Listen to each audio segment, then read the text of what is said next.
ನಾವು ಎಲ್ಲ ಡಿಲೀಟ್ ಮಾಡಿಸ್ತಾ ಇದ್ದೀವಿ, ಮಾರ್ಕಾಗಿ ಅಳಿಸ್ತಾ ಇದ್ದೀವಿ. ನೋಡಿ, ಇವನು ಕನ್ನಡ ಭಾಷೆ ಬರಲ್ಲ, ಹಿಂದಿ ಭಾಷೆ ಮಾತಾಡೋದು. ಬೇರೆ ರಾಜ್ಯದವ್ರನ್ನ ಕಳಿಸಿ ಎಲ್ಲ ಅಳತೆ ಮಾಡ್ತಾ ಇದ್ದಾರೆ.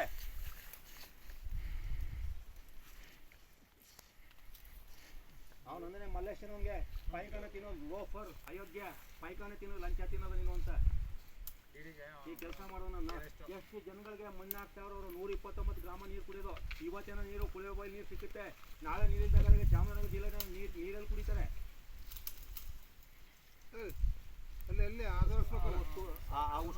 आगे उसको भी मार देना. ರಾಜೀವ್ ಗಾಂಧಿ ರಾಜೀವ್ ಗಾಂಧಿ 5 ಜನ ಬಂದ್ಬಿಡೋ ಸಾಕು ಬಿಡು, ವರ್ಷಕ್ಕೋ ವರ್ಷ 15 ಕ್ಯಾಮ್ರಾ ಕಿತ್ ಮಾಡ್ಬಿಟ್ಟು ಮಾತಾಡಿ ಆಮೇಲೆ ಇದಕ್ಕೆ ವಿಡಿಯೋ ಮಾಡಿ ಕಳಿಸ್ತೀವಿ. ನೋಡಿ ಎಂತೆಂತೆ ಅವ್ರು ಕಳಿಸ್ತಾರೆ. ಏನ ಈಗ ಬಂತಸ್ತ ನೀವು ಕಳಿಸಿ ವಾಪಸ್ ಮಾಡಕ್ಕೆ ಬಿಡಲ್ಲ, ನಾವು ಬಿಡಲ್ಲ, ಭಯ ಇರ್ತಲ್ಲ. ನಡೆಯುವುದು ಗಣಿಗಾರಿಕೆ ಬೇಡ, ಬೇಡ ಗಣಿಗಾರಿಕೆ ಬೇಡ.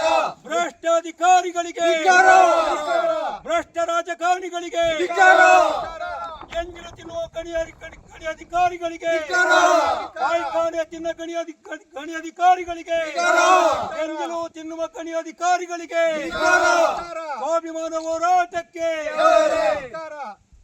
ನೋಡಿ ಸ್ವಾಮಿ, ಗುಂಡ್ಲುಪೇಟೆ ತಾಲೂಕು ಬೆಟ್ಟದ ಮಾದಳ್ಳಿ ಗ್ರಾಮ. ಬೆಟ್ಟದ ಮಾದಳ್ಳಿ ಅಂತ ಹೆಸರು ಬರಬೇಕಾದ್ರೆ, ಈ ಬೆಟ್ಟ ಇರಬೇಕಾದ್ರೆ ಬೆಟ್ಟದ ಮಾದಳ್ಳಿ ಅಂತ ಗ್ರಾಮ ಬಂದಿರೋದು. ನೋಡಿ, ಇಲ್ಲಿ 15 ವರ್ಷದಿಂದ ಗಣಿಗಾರಿಕೆ ಮಾಡ್ತಾ ಇದ್ರು. ನಾವು ಗ್ರಾಮದವರು ಕೃಷಿನೇ ನಂಬಿ ಜೀವನ ಮಾಡ್ತಾ ಇರ್ತಕ್ಕಂಥ ಜನ 15 ವರ್ಷದಿಂದ ಸತತವಾಗಿ ಹೋರಾಟ ಮಾಡಿ ಗಣಿಗಾರಿಕೆಯನ್ನು ನಿಲ್ಲಿಸಿರ್ತೀವಿ. ನೋಡಿ, ಈ ಬೆಟ್ಟದ ಮೇಲೆ ಮಹಾದೇವ್ ಪ್ರಸಾದ್ ಅವರು ಭಗೀರಥ ನೀರು ತಂದಾಗೆ 129 ಗ್ರಾಮಕ್ಕೆ ನೀರು ಸರಬರಾಜು ಆಗುತ್ತೆ. ಬೃಹತ್ ಕಾರಕದ ಟ್ಯಾಂಕ್ ಇದೆ. ಇಲ್ಲಿ ಗಣಿಗಾರಿಕೆ ಉದ್ಯಮಿಗಳು ಆಗಿಂದಾಗೆ ಬಂದು ಅಕ್ರಮವಾಗಿ ಅಳತೆ ಮಾಡೋದು ನುಸ್ಲಾಗ ಪ್ರಾರಂಭ ಮಾಡ್ತಾ ಇದ್ರೆ. ಯಾಕಂದ್ರೆ ಇದು ಚಿನ್ನದ ಗಣಿ. ನಾವು ನೋಡಿ 400 ಎಕರೆ ಜಮೀನಿದ್ದು ಸರ್ಕಾರ ನಮಗೆ ಯಾವುದೇ ಸಾಗುವಳಿ ಕೊಟ್ಟಿಲ್ಲ. ಇಂಥ ನಾಲೆಗಳಿಗೆ ಗಣಿ ವೈಷಾರಾಮಿ ಉದ್ಯಮಿ ಮಾಡ್ತಕ್ಕಂಥ ಗಣಿಗಾರಿಕೆಗೆ ಅವಕಾಶ ಕೊಡಲು, ಪರವಾನಗಿ ಕೊಡಲು ಮುಂದಾಗಿದ್ದಾರೆ. ನಾವು 15 ವರ್ಷದಿಂದ ಹೋರಾಟ ಮಾಡ್ತೇವೆ. ಪ್ರತಿ ವರ್ಷ ನಾವು ಅರ್ಜಿ ಸಲ್ಲಿಸ್ತಾ ಬಂದಿದ್ರು ಕೂಡ ಆಗಿಂದಾಗೆ ಬಂದು ಅಳತೆ ಮಾಡ್ತಾ ಇದ್ದಾರೆ. ಇದರಿಂದ ನಮಗೆ ಕೃಷಿ ನಂಬಿರ್ತಾ ಇದ್ದಂಥ ಜನಗಳಿಗೆ ನಮ್ಗೆ ತುಂಬಾ ಅನುಕೂಲ ಆಗ್ತಾ ಇದೆ. ಚಾಮರಾಜನಗರ ಜಿಲ್ಲೆಗೆ 129 ಗ್ರಾಮಕ್ಕೂ ಕೆಳಗಡೆ ಒಪ್ಪನಲ್ಲ, ಇನ್ನೊಂದು 16 ದಿನ ಬಂದಾಗ ಕುಡಿಯೋ ನೀರಿಗೂ ಕೂಡ ಪ್ರಾಬ್ಲಮ್ ಆಗುತ್ತೆ. ನೋಡಿ, ಇವತ್ತು ಬೆಳಿಗ್ಗೆ ಬಂದಿದ್ದಾನೆ. बोलो बोलो अभी कहाँ से आएगा? आप किसने भेजा आपको? मलिक सर ने भेजा, आपके डिपार्टमेंट से आया. ನೋಡಿ, ಇವ್ರಿಗೆ ಕನ್ನಡ ಭಾಷೆ ಬರಲ್ಲ, ಯಾರು ಹಿಂದಿ ಭಾಷೆ ಬರ್ತಕ್ಕಂಥವ್ರನ್ನ ಕರ್ಕೊಂಡ್ಬಂದು ಇಲ್ಲಿ CC ಕ್ಯಾಮ್ರಾ ಹಾಕೊಂಡು ಅಳತೆ ಮಾಡ್ತಿರ್ತಾರೆ. ನಮ್ಗೆ ಗ್ರಾಮಸ್ಥರು ಸುದ್ದಿ ಮುಗಿಸ್ದಾಗ ನಾವೆಲ್ಲ ಬಂದಿರ್ತೀವಿ. ನಮ್ಗೆ ಯಾಕೆ ನೀವು ತೊಂದರೆ ಕೊಡ್ತಾ ಇದ್ದೀರಾ? ನೋಡ್ರಿ, ನಾವು ಬೇರೆ ದೇಶಕ್ಕೆ ಅನ್ನ ಹಾಕ್ತಿವಿ, ಪ್ರಾಣಿಗಳಿಗೆ ಆಹಾರ ಕೊಡ್ತೀವಿ. ಕಲ್ ತಿಂತೀರೇನ್ರಿ ರಾಜಕಾರಣಿಗಳೇ, ಭ್ರಷ್ಟ ಜಿಲ್ಲಾಧಿಕಾರಿಗಳೇ, ಜಿಲ್ಲಾಡಳಿತ ಏನ್ ಮಾಡ್ತಾ ಇದೆ? ಪೈಖಾನೆ ತಿಂದ್ರಿ ಈ ಕೆಲಸ ಮಾಡದ ನೀವು. ನಮ್ಮ ಜಮೀನಿಗೆ ನೀವು ಸಾಗುವಳಿ ಕೊಡ್ತಾ ಇಲ್ಲ. ಗಣಿಗಾರಿಕೆಗಳಿಗೆ ಪರವಾನಗಿ ಕೊಡಗೆ ಕದ್ದು ಅಳತೆ ಮಾಡ್ತಾ ಇದ್ರ. ನಮ್ಗೆ ನೋಟಿಸ್ ಜಾರಿ ಮಾಡಿ ಹೆಂಗೆ ಅಳತೆ ಮಾಡ್ತಾ ಇದ್ರೆ? ನಿಮ್ಮ ತಾತನ ಮನೆ ಅಂತ ಮಾಡ್ತಾ ಇದ್ರ. ರಾಷ್ಟ್ರೀಯ ಸಂಪತ್ತು ಇದು. ನೋಡಿ, ಬೆಳಗಾಯ್ತು ಅಂದ್ರೆ ಪ್ರಾಣಿ ಪ್ರಶ್ನೆ ಕಾಯ್ಬೇಕು. ನಾವು ದೇಶಕ್ಕೆ ಅನ್ನ ಹಾಕೋರು. ನಮ್ಗೆ ನೀವು ಜಮೀನು ಸಾಗುವಳಿ ಮಂಜೂರು ಅರ್ಥ ಮಾಡ್ತಾ ಇಲ್ಲ. ಉದ್ಯಮಿಗಳಿಗೆ ಹಣ ಸಿಗುತ್ತೆ ಅನ್ನೋ ಆರ್ಸಿಗೆ, ಪೈಖಾನೆ ತಿನ್ನೋ ಆರ್ಸಿಗೆ ನೀವು ಸರ್ವೆ ಮಾಡ್ತಾ ಇದ್ರ. ಇದನ್ನು ನಾವು ಖಂಡಿಸ್ತಾ ಇದೀವಿ. ಚಾಮರಾಜನಗರ ಜಿಲ್ಲೆ ಅಂತ ನಾವು ಹೋರಾಟ ಮಾಡಬೇಕಾಗತ್ತೆ ಅಂತ ನಾನು ಈ ಮಾಧ್ಯಮದ ಮೂಲಕ ಎಚ್ಚರಿಸ್ತಾ ಇದ್ದೀನಿ. ಕರ್ನಾಟಕ ರಾಜ್ಯ ರೈತ ಸಂಘಕ್ಕೆ, ಗಣಿ ಅಧಿಕಾರಿಗಳಿಗೆ, ಭ್ರಷ್ಟ ರಾಜಕಾರಣಿಗಳಿಗೆ, ಸಾಮೂಹಿಕ ನಾಯಕತ್ವಕ್ಕೆ, ರೈತ ಸಂಘಕ್ಕೆ, ಹಸಿರು ಸೇನೆಗೆ, ಯುವ ಯೋಗಿಗೆ, ವಿಮಾನ ಹೋರಾಟಕ್ಕೆ, ಗಣಿಗಾರಿಕೆ ಬೇಡ ಬೇಡ ಗಣಿಗಾರಿಕೆ ಬೇಡ ಬೇಡ ಗಣಿಗಾರಿಕೆ ಬೇಡ ಬೇಡ ಬೇಡ ಗಣಿಗಾರಿಕೆ ಬೇಡ ಬೇಡ ಬೇಡ ಗಣಿಗಾರಿಕೆ ಬೇಡ. ಭ್ರಷ್ಟ ಅಧಿಕಾರಿಗಳಿಗೆ, ಭ್ರಷ್ಟ ರಾಜಕಾರಣಿಗಳಿಗೆ, ಎಂಜಿಲು ತಿನ್ನುವ ಗಣಿ ಅಧಿಕಾರಿಗಳಿಗೆ, ಕಾರ್ಖಾನೆ ತಿನ್ನ ಗಣಿ ಅಧಿಕಾರಿಗಳಿಗೆ, ಎಂಜಿಲು ತಿನ್ನುವ ಗಣಿ ಅಧಿಕಾರಿಗಳಿಗೆ, ಸ್ವಾಭಿಮಾನ ಹೋರಾಟಕ್ಕೆ. ನೋಡಿ ಸ್ವಾಮಿ, ಗುಂಡ್ಲುಪೇಟೆ ತಾಲೂಕು ಬೆಟ್ಟದ ಮಾದಳ್ಳಿ ಗ್ರಾಮ. ಬೆಟ್ಟದ ಮಾದಳ್ಳಿ ಅಂತ ಹೆಸರು ಬರಬೇಕಾದ್ರೆ ಈ ಬೆಟ್ಟ ಇರಬೇಕಾದ್ರೆ ಬೆಟ್ಟದ ಮಾದಳ್ಳಿ ಅಂತ ಗ್ರಾಮ ಬಂದಿರೋದು ನೋಡಿ. ಇಲ್ಲಿ 15 ವರ್ಷದಿಂದ ಗಣಿಗಾರಿಕೆ ಮಾಡ್ತಾ ಇದ್ರು.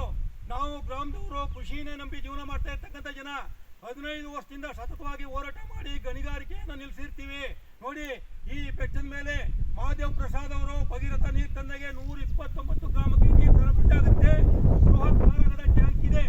ಇಲ್ಲಿ ಗಣಿಗಾರಿಕೆ ಉದ್ಯಮಿಗಳು ಆಗಿಂದಾಗೆ ಬಂದು ಅಕ್ರಮವಾಗಿ ಅಳತೆ ಮಾಡೋದು ನುಸ್ಲಾಗ ಪ್ರಾರಂಭ ಮಾಡ್ತಾರೆ. ಯಾಕಂದ್ರೆ ಇದು ಚಿನ್ನದ ಗಣಿ. ನಾವು ನೋಡಿ 400 ಎಕರೆ ಜಮೀನಿತ್ತು. ಸರ್ಕಾರ ನಮಗೆ ಯಾವುದೇ ಸಾಗುವಳಿ ಕೊಟ್ಟಿಲ್ಲ. ಇಂಥ ನಾಲೆಗಳಿಗೆ ಗಣಿ ವೈಷಾರಾಮಿ ಉದ್ಯಮ ಮಾಡ್ತಕ್ಕಂಥ ಗಣಿಗಾರಿಕೆಗೆ ಅವಕಾಶ ಕೊಡಲು ಪರವಾನಗಿ ಕೊಡಲು ಮುಂದಾಗಿದ್ದಾರೆ. ನಾವು 15 ವರ್ಷದಿಂದ ಹೋರಾಟ ಮಾಡ್ತಾ ಪ್ರತಿ ವರ್ಷನೂ ವರದಿ ಸಲ್ಲಿಸ್ತಾ ಬಂದಿದ್ರು ಕೂಡ ಆಗಿಂದಾಗೆ ಬಂದು ಅಳತೆ ಮಾಡ್ತಾ ಇದ್ದಾರೆ. ಇದರಿಂದ ನಮಗೆ ಕೃಷಿ ನಂಬಿರ್ತಾ ಇರ್ತಕ್ಕಂಥ ಜನಗಳಿಗೆ ನಮ್ಗೆ ತುಂಬಾ ಅನುಕೂಲ ಆಗ್ತಾ ಇದೆ. ಚಾಮರಾಜನಗರ ಜಿಲ್ಲೆಗೆ 129 ಕ್ಯಾಂಪು ಕೆಳಗಡೆ ಒಪ್ಪಲ್ಲ. ಇನ್ನೊಂದು 16 ಜನ ಬಂದಾಗ ಕುಡಿಯೋ ನೀರಿಗೂ ಕೂಡ ಪ್ರಾಬ್ಲಮ್ ಆಗುತ್ತೆ ನೋಡಿ. ಇವತ್ತು ಬೆಳಿಗ್ಗೆ ಬಂದಿದ್ದಾನೆ. आप कहाँ से आया बोलो?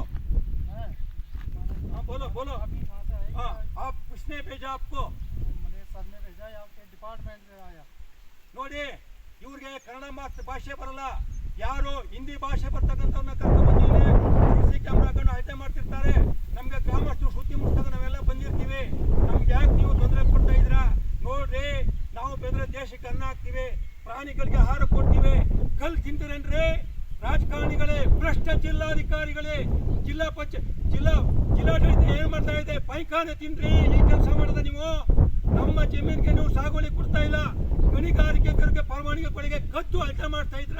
ನಮ್ಗೆ ನೋಟಿಸ್ ಜಾರಿ ಮಾಡಿದ್ರೆ ಹೆಂಗೆ ಅಳತೆ ಮಾಡ್ತಾ ಇದ್ರೆ? ನಿಮ್ಮ ತಾತನ ಮರಿ ಅಂತ ಮಾಡ್ತಾ ಇದ್ರ. ರಾಷ್ಟ್ರೀಯ ಸಂಪತ್ತು ಇದು ನೋಡಿ.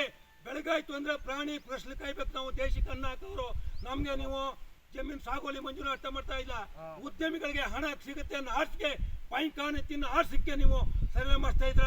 ಇದನ್ನು ನಾವು ಖಂಡಿಸ್ತಾ ಇದೀವಿ.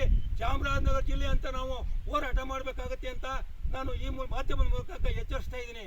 ಕರ್ನಾಟಕ ರಾಜ್ಯ ರೈತ ಸಂಘಕ್ಕೆ, ಗಣಿ ಅಧಿಕಾರಿಗಳಿಗೆ, ಭ್ರಷ್ಟ ರಾಜಕಾರಣಿಗಳಿಗೆ, ಸಾಮೂಹಿಕ ನಾಯಕತ್ವಕ್ಕೆ ಗಣಿಗಾರಿಕೆ ಗಣಿಗಾರಿಕೆಗೆ ಗಣಿಗಾರಿಕೆ ಗಣಿಗಾರಿಕೆ ಗಣಿಗಾರಿಕೆ ಭ್ರಷ್ಟ ರಾಜಕಾರಣಿಗಳಿಗೆ, ಭ್ರಷ್ಟ ಅಧಿಕಾರಿಗಳಿಗೆ, ಭ್ರಷ್ಟ ರಾಜಕಾರಣಿಗಳಿಗೆ, ಜಿಲ್ಲಾಡಳಿತಕ್ಕೆ.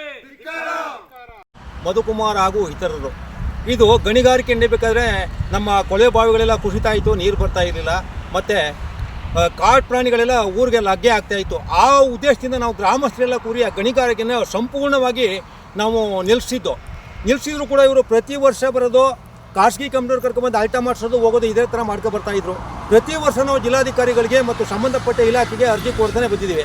ಅದರಂತೆ ನಿನ್ನೆ ಕೂಡ ಬಂದು ಯಾರೋ ಅವರು ನಮ್ಮ ಕನ್ನಡ ಭಾಷೆ ಬರಲ್ಲ, ಹಿಂದಿ ಭಾಷೆ ಮಾತಾಡ್ತಾರೆ, ಅವ್ರನ್ನ ಕರ್ಕೊಂಬಂದು ಸರ್ವೆ ಕಾರ್ಯ ನಡೀತಾ ಇರಬೇಕಾದ್ರೆ ನಾವು ಗ್ರಾಮಸ್ಥರೆಲ್ಲ ಹೋಗಿ ಅವ್ರು ಮಾತಾಡಿಸಿದಾಗ ಯಾರೋ ನೋಡಿ ಮಲ್ಲೇಶನವರು ಕಳಿಸಿದ್ದಾರೆ ಮಧುಕುಮಾರ್ ಅವ್ರದ್ದು ಅಂತ ಹೇಳ್ತಾ ಇದ್ದಾರೆ. ನೋಡ್ರಿ, ಸರ್ವೆ ನಂಬರು 37ರಲ್ಲಿ 490 ಎಕರೆ ಜಮೀನಿರುತ್ತೆ. 490 ಎಕರೆ ಜಮೀನಲ್ಲಿ ಈ ಬೆಟ್ಟ ಗುಡ್ಡವನ್ನು ಕೂಡ ಅಲ್ಲಿಗೆ ಸೇರಿರುತ್ತೆ. 493 ಎಕರೆ ಜಮೀನಲ್ಲಿ ಉಳವ್ರಿಗೆ ಸಾಗುವಳಿ ಮಂಜೂರಾತಿ ಮಾಡದೇ ಇರತಕ್ಕಂಥ ಸರ್ಕಾರ ಐಷಾರಾಮಿ ಜೀವನ ಮಾಡ್ತಕ್ಕಂಥ ಒಬ್ಬ ಉದ್ಯಮಿಗೆ ಹಣಕಾಸಿನ ಎಂಜಲು ಕಾಸ್ಟಿಗೆ ಹಂಚಿ ಅವ್ರಿಗೆ ಪರವಾನಗಿ ನೀಡಲಿಕ್ಕೆ ಕದ್ದು ಮುಚ್ಚಿ ಅಳತೆ ಮಾಡೋಕ್ಕೆ ಕಳಿಸಿರ್ತಾರೆ. ಒಂದು ಅದೇ ಬೆಟ್ಟದ ಮೇಲೆ ಸ್ವಾಮಿ 129 ಗ್ರಾಮಗಳಿಗೆ ಬಹುಗ್ರಾಮ ಕುಡಿಯುವ ನೀರಿನ ಯೋಜನೆಗೆ ಟ್ಯಾಂಕ್ ನಿರ್ಮಾಣ ಆಗಿದ್ದು, ಪೈಪ್ಲೈನ್ ಅಳವಡಿಕೆ ಆಗಿರ್ತದೆ. ಇವರು ಒಬ್ಬರಾದ್ಮೇಲೆ ಒಬ್ಬರು ಎಲ್ಲ ಗಣಿಗಾರಿಕೆ ಮಾಡೋಕ್ಕೆ ಶುರು ಮಾಡಿದಾಗ ಆ ಟ್ಯಾಂಕ್ ಏನಾಗುತ್ತೆ, ಪೈಪ್ ಏನಾಗುತ್ತೆ, ಇಡೀ ನಮ್ಮ ಚಾಮರಾಜನಗರ ಜಿಲ್ಲೆಯಲ್ಲಿ ಬರಪೀಡಿತ ಪ್ರದೇಶ ಆಗಿದ್ದು ಕುಡಿಲಿಕ್ಕೆ ಯಾವುದೇ ನೀರಿಲ್ಲ, ನೀರಾವರಿ ಇರಲ್ಲ. ಟ್ಯಾಂಕು ಕುಸಿತ ಆದಾಗ ಚಾಮರಾಜನಗರ ಜನಗಳ ಗತಿ ಏನು ನೋಡಿ. ಮನೆಗೊಂದು ಮರ, ಊರಿಗೊಂದು ವನ ಅಂತ ಹೇಳ್ತಾರೆ. ನಾಳೆ ಸರ್ಕಾರ, ಯಾವುದೇ ಸರ್ಕಾರ ಆಗಿರ್ಬೋದು, ಆದರೆ ಆ ಬೆಟ್ಟದಲ್ಲಿ ಗಣಿಗಾರಿಕೆ ಮಾಡೋದ್ರಿಂದ ಲಕ್ಷಾಂತರ ಗಿಡಗಳು ನಾಶ ಆಗ್ತವೆ, ಪ್ರಾಣಿ ಸಂಕುಲಗಳು ನಾಶ ಆಗ್ತದೆ. ಆ ಬೆಟ್ಟದಲ್ಲಿ ಆನೆಗಳಿದೆ, ಹುಲಿಗಳಿದೆ, ಚಿರತೆ ಇದೆ, ಕರಡಿ ಇದೆ, ನವಿಲು, ಸಾರಂಗಗಳು ಸಾಕಷ್ಟಿದೆ. ಪ್ರಾಣಿ ಸಂಕುಲಗಳು ನಷ್ಟ ಆಗುತ್ತೆ. ಇದು ಸರ್ಕಾರಕ್ಕೆ, ಜಿಲ್ಲಾಡಳಿತಕ್ಕೆ ಕಣ್ ಕಾಣೋದಿಲ್ವಾ? ಒಟ್ಟಿಗೆ ಏನು ತಿಂತೀರಾ ನೀವು? ಪಾಯ್ಖಾನೆ ತಿಂತಿದ್ದೀರಾ? ಯಾಕೆ ಕಣ್ಣು ಮುಚ್ಚಿ ಕಳಿಸ್ತಾ ಇದ್ದೀರಾ? ನಮ್ಮ ಜಮೀನ ಸರ್ವೆ ಕಾರ್ಯ ಮಾಡಬೇಕಾದ್ರೆ ಅಕ್ಕಪಕ್ಕ ಜಮೀನವ್ರಿಗೆಲ್ಲ ನೋಟಿಸ್ ಜಾರಿ ಮಾಡ್ತೀರಾ. ಇದನ್ನು ಕದ್ದು ಮುಚ್ಚಿ ಹಾಕಿ ಅಳತೆ ಮಾಡಿಸ್ತಾ ಇದ್ದೀರಾ. ಜನಕ್ಕೆ ಕಣ್ಣಿಗೆ ಯಾಕೆ ಮಣ್ಣೆರ್ತಾ ಇದ್ದೀರಾ ನೀವು? ನೋಡ್ರಿ, ನಮಗೆ ಸಾಗುವಳಿ ಮಂಜೂರಾತಿ ಮಾಡಿ ರೈತ ದೇಶಕ್ಕನ್ನ ಆಗ್ತದೆ.